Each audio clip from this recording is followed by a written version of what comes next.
Smuggled in this delicious fruit was cocaine. What do watermelons, submarines, and sex toys all have in common? They've all been used to smuggle drugs. And that's just the beginning.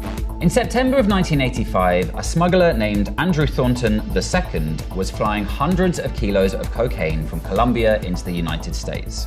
However, Thornton got worried that the authorities were tracking his flight, so he dumped hundreds of pounds of blow down into the forests of Georgia and jumped out of his plane with a parachute.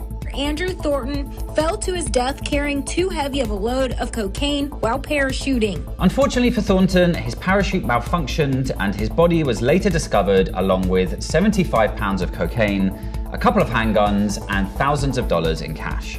Much of the coke he abandoned, however, ended up being found and eaten by a huge bear. And this story has now become the inspiration for a Hollywood movie. It's a tale of drugs, planes, parachutes, and one unlucky bear. This is how drug smuggling has gone from a few guys crossing the desert on mules to a sophisticated multi-billion-dollar industry, and the most inventive ways traffickers have managed to move their drugs around the world. Since the very beginning of the war on drugs, traffickers have faced one big problem: how to get prohibited drugs from producer to seller to buyer. Luckily, drug cartels are incredibly innovative. Lo que les dije, esto va a ser un vuelo con 55 kilos ya listos para su exportación. Tenía muy buenas habilidades como deportista y ya esta es mi vida. But the roots of international drug trafficking are a lot more basic than recruiting champion paragliders to fly bricks of coke over the rainforest. Though the war on drugs goes all the way back to 1914, the golden age of drug smuggling really began in the late 1970s and 80s. And it was largely driven by one thing: cocaine. It was the challenge of getting cocaine from the mountains of South America to the nostrils and crack pipes of the USA, which transformed drug trafficking into the most profitable organized criminal enterprise in history. The American illicit drugs market is the biggest in the world, worth annually more than $80 billion. Last year, federal authorities intercepted 7,000 pounds of cocaine, 3 times the amount seized the previous year. This was the era of the so-called cocaine cowboys, who flooded Florida with drugs from South America using boats, planes, and often human stomachs, and yes, rectums. The drug smuggling operation is highly organized, and there are plenty of people prepared to risk imprisonment for the large amounts of money offered by the dealers. Some will even go through the uncomfortable process of swallowing plastic bags filled with narcotics, something that can end in death if the bags burst.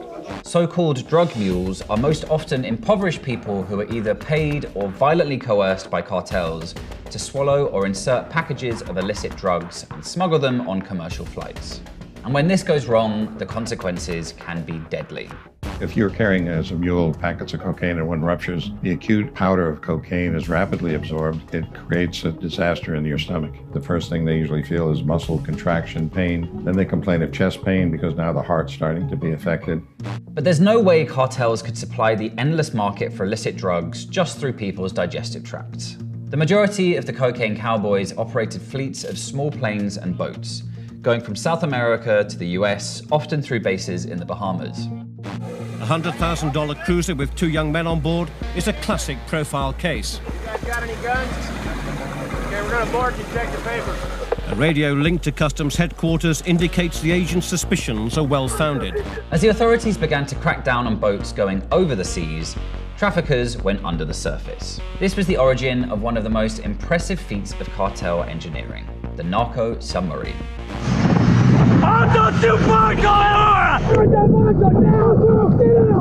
The first narco subs were intercepted in the early 90s, but they've surged in use in recent years. They're assembled in underground boatyards hidden in the Amazon, and cartels can spend millions of dollars on each and every one. And that investment seems to be worth it. The largest haul ever seized in a submarine is a staggering 7.7 tons of cocaine, and only a tiny fraction of them are ever intercepted. In 2019, Spanish authorities discovered a narco sub that had actually crossed the entire Atlantic from South America to Europe.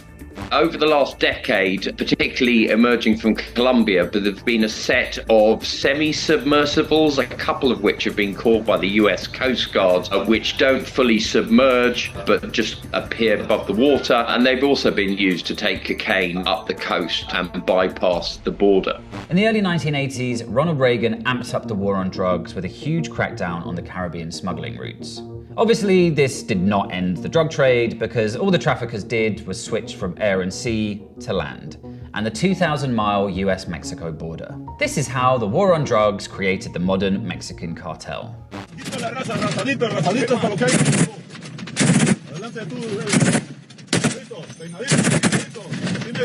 Pues sí, como por ejemplo los carteles que tienen que mantener su gente y todo, tienen que sacar dinero donde hay. Si ya se acabaron sus reservas, pues tienen que buscarlo. How old are you guys? Yo tengo 27. Mexican cartels have used pretty much every method imaginable to transport drugs into the US, from fleets of airplanes to drones and literal slingshots. Border Patrol agents near Douglas, Arizona found a catapult attached to the border wall made to chuck bundles of marijuana into American territory. More than 47 pounds of the drug found. But the crowning technical achievement of the Mexican cartels is almost certainly the narco tunnel. Tunnels underneath the US-Mexico border began to emerge in the early 1990s, but have exploded in use in the 21st century. Hundreds have now been discovered, some of which are thousands of feet long and equipped with electricity and purpose-built rail tracks. Drug tunnels have been built predominantly on the US-Mexican border, where they've taken drugs from cities like Tijuana to San Diego. They were developed mostly in the 1990s, and particularly by a very famous Mexican drug kingpin called Joaquin El Chapo Guzman, who famously escaped a supermax prison in Mexico by getting mining engineers to build a tunnel and then escaping through that tunnel on a motorbike. But the vast majority of the drugs that get smuggled into the US don't actually go underground. They come in the same way as most other consumer products, over the border. 35,000 trucks and 200,000 cars cross the border from Mexico to the US every single day. And some of them are full of cocaine, heroin, meth, weed, and fentanyl. The North American Free Trade Agreement opened up trade between Mexico and the US. So there was a real explosion in drug smuggling over the border between Mexico and the United States during the 1990s. So it wasn't so much finding a needle in a haystack as finding a piece of hay in a haystack. Completely impossible. Once again, cartels have driven some extreme innovation, smuggling drugs in just about every product imaginable, from bananas to hair extensions. But probably most impressive is the development of the so-called trap car. Cartels have custom-built vehicles with hidden compartments, which can often only be accessed by a very specific sequence of actions. In the bottom of the center console, underneath a fake bottom, is a switch.